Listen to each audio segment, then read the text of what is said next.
குருவே சரணம். ஜோதிட சொந்தங்கள் அனைவருக்கும் வணக்கங்கள் ஆயிரம். தொடர்ந்து நம்ம கிழமைகளை பத்தி பார்த்துட்டு இருக்கோம். அதுல இன்னைக்கு நம்ம பார்க்க போற கிழமை என்ன அப்படின்னு சொன்னா புதன்கிழமை. புதன்கிழமையில் பிறந்தவர்கள் எப்படி இருப்பாங்க, அவங்களோட குணாதிசயம் என்ன அப்படின்னு பார்க்கலாங்களா?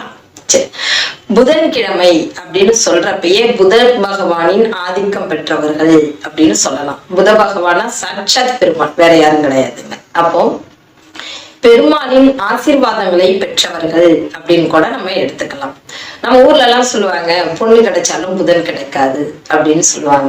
ஏன்னா புதன்கிறது எல்லாருடைய நட்பு, யாருக்கும் பகை இல்லை. அதே போலதான் புதன்கிழமையில் பிறந்த ஒருவர் எல்லாருக்கிட்டையுமே நட்பா இருக்கணும், எல்லாருக்கிட்டையுமே சமாதானமா இருக்கணும், எல்லாருக்கிட்டையும் அன்பா நடந்துக்கணும் அப்படின்னு நினைக்கக்கூடியவங்க அப்படிதான் இருப்பாங்க. எப்பொழுதும் சிரிச்ச முகமாகவும் அடுத்தவங்களை கவரும் விதமாகவும் இருப்பாங்க. இவங்க பேச்சு, இவங்களோட செயல் மற்றவர்கள் விரும்பும்படி இருக்கும். இவங்களோட செயல்கள்ல ஒரு பெண் தன்மை இருந்துகிட்டே இருக்கும். ஆண்களா இருந்தாலும் சரி, இவங்ககிட்ட ஒரு பெண் சாயல் இருக்கும். அதே போல பெண்களா இருந்தா இன்னும் கொஞ்சம் கூடுதல் நளினம் அப்படிங்கிறது இருக்கும். அது மற்றவர்கள் ரசிக்கும்படி இருக்கும். சில நேரங்கள்ல முகம் சுளிக்கும்படி கூட இருக்கும். சரி, அதுக்குள்ள நம்ம போக வேணாம். அப்ப இவங்களோட தனித்திறமைகள் என்ன அப்படின்னா, ரொம்ப நல்லா பேசுவாங்க, பேச்சால் மயக்கக்கூடியவர்கள் அப்படின்னு சொல்லலாம். இவங்களை பேசியே தன்வசப்படுத்துபவர்கள். எப்படியாப்பட்ட நபரையா இருந்தாலும் சரி, அவங்கள பேச்சால் வெல்லக்கூடியவர்கள் யார் அப்படின்னு சொன்னா இந்த புதன்கிழமையில் பிறந்தவர்கள் அப்படின்னு சொல்லலாம். அதே போல கவிதை, கட்டுரை அப்படிங்கிறது கலை நயத்துல ரொம்ப பிரியமா இருக்கிறது. அதாவது எந்த ஒரு செயலை செஞ்சாலும் அது ஒரு கலைநுட்பமா மத்தவங்க ரசிக்கும்படியா செய்யறதுல முற்போக்குவாதியா இருப்பாங்க. அதே சமயம் இவங்க போற இடத்துல எல்லாம் ஒரு கழகம் இருக்குங்க. நமக்கு இவங்களுக்கே தெரியாது நம்ம ஒரு கழகம் பண்றோம் அப்படின்னு. அந்த மாதிரி செஞ்சுட்டு வரக்கூடிய நபர்களும் யாரு அப்படின்னு சொன்னா இந்த புதன்கிழமையில் பிறந்தவர்கள் அப்படின்னு சொல்லலாம். ஒருவேளை புதன் இவங்களுக்கு நல்ல இடத்துல இருந்துருச்சுன்னா கணிதம் சூப்பரா வருங்க. அவ்வளவு ஒரு கால்குலேஷன் பவரா இருப்பாங்க.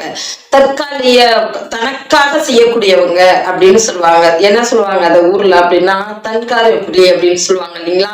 சுயநலம் அதிகம் மிக்கவர்கள் அப்படின்னு சொன்னா இந்த புதன்கிழமையில் பிறந்தவர்கள் அப்படின்னு சொல்லலாம்.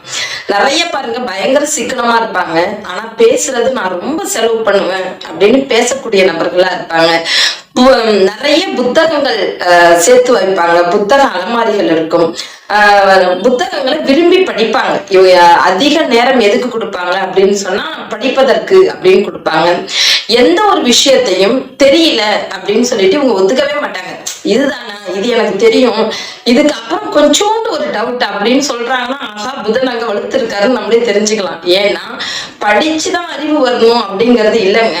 இவங்களுக்கு ஆட்டோமேட்டிக் எந்த ஒரு விஷயத்திலையும் கொஞ்சம் தெரிஞ்சாலே போதும், மிச்சத்தை இவங்களே அறிஞ்சிக்கக்கூடிய அளவுக்கு மதிநுட்பம் உடையவர்கள் அப்படின்னு சொல்லலாம். இந்த புதன்கிழமையில உள்ளவங்க எந்த ஒரு விஷயத்தையும் எனக்கு தெரியல, எனக்கு வரல, என்னால முடியாது அப்படின்னு சொல்ல மாட்டாங்க.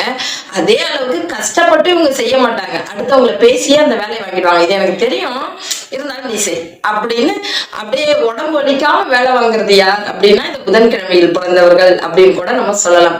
அதாவது புதன் வலுத்து இருந்துச்சுன்னா நல்ல பலன்களையும், புதன் ஒருவேளை கெட்டு போயிருந்துச்சுன்னா குறைவான பலன்களையும் கொடுக்குமே தவிர பலன் கொடுக்காமல் போகாது. ஏன்னா புதனுக்கு மறைவிடங்கள் அப்படிங்கறதெல்லாம் ஒண்ணும் கிடையாது. ஆனா எதுலயுமே சரி, கிழமை அதிபதி மறையாமல் இருப்பது சிறப்பு. நல்ல இடத்துல இருந்துட்டாங்க நம்ம பிறக்கிற கிழமைகள் அப்படின்னு சொன்னா கண்டிப்பா அது பலன்களை வாரி வழங்கிடும். அதுவும் புத பகவான் அறிவுக்கு, கலைக்கு, பேச்சுக்கு எல்லாத்துக்கும் அவரு தான்.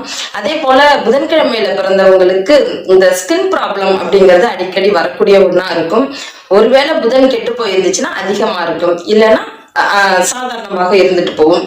சமாதான பிரியர் அப்படின்னு சொல்லலாம். கலைகள் இருக்கிற இடத்துல காதல் இல்லாம இருக்குங்களா? புதன்கிழமையில் பிறந்தவர்கள் காதல் வசப்படாமல் இருப்பதே இல்லை. காதல் அப்படின்னு சொன்னா புதன்கிழமை அப்படின்னு சொல்லிடலாம். ஏன்னா இவங்களுக்கு மட்டும்தான் 3 காதல் 4 காதல் அப்படின்னு சொல்லலாம். மற்றவங்களுக்கு எல்லாம் 1 காதல் 2 காதல் அப்படின்னு சொல்லுவாங்க. ஏன்னா புதன் பகவான் அப்படின்னாலே காதலின் கிரகம் இல்லையா? அதனால இவங்களுக்கு கொஞ்சம் காதல் அதிகமா இருக்கும். அதனால எல்லா காதலும் சக்சஸ் ஆயிடுமான்னு கேட்காதீங்க. சில பேருக்கு மட்டுமே அந்த கொடுப்பனை இருக்கும், மற்றவர்களுக்கு காதல் தோல்வியும் அதிகமாக இருக்கும். ஏன்னா புதன் என்பது மனத்தடு மாற்றத்தை கொடுக்கக்கூடிய ஒரு கிரகம். அதனால எந்த ஒரு விஷயத்தையுமே இவங்க தாமதமா முடிவெடுப்பாங்க, எல்லாத்துலயுமே ரொம்ப சிறந்து விளங்குவாங்க. ஆனாலும் இவங்க எடுக்கிற முயற்சி, இவங்க எடுக்கிற முடிவு இவங்களுக்கு பாத்தீங்கன்னா அந்த அளவுக்கு சாதகமா இருக்காது. அதனாலேயே இவங்க காதலை இழப்பதற்கு அதிக வாய்ப்புகள் உண்டு. அடுத்த பதிவுல நம்ம வேறொரு நாளை பத்தி பார்க்கலாம். நன்றிகள் ஆயிரம், வாழ்த்துக்கள் ஆயிரம்.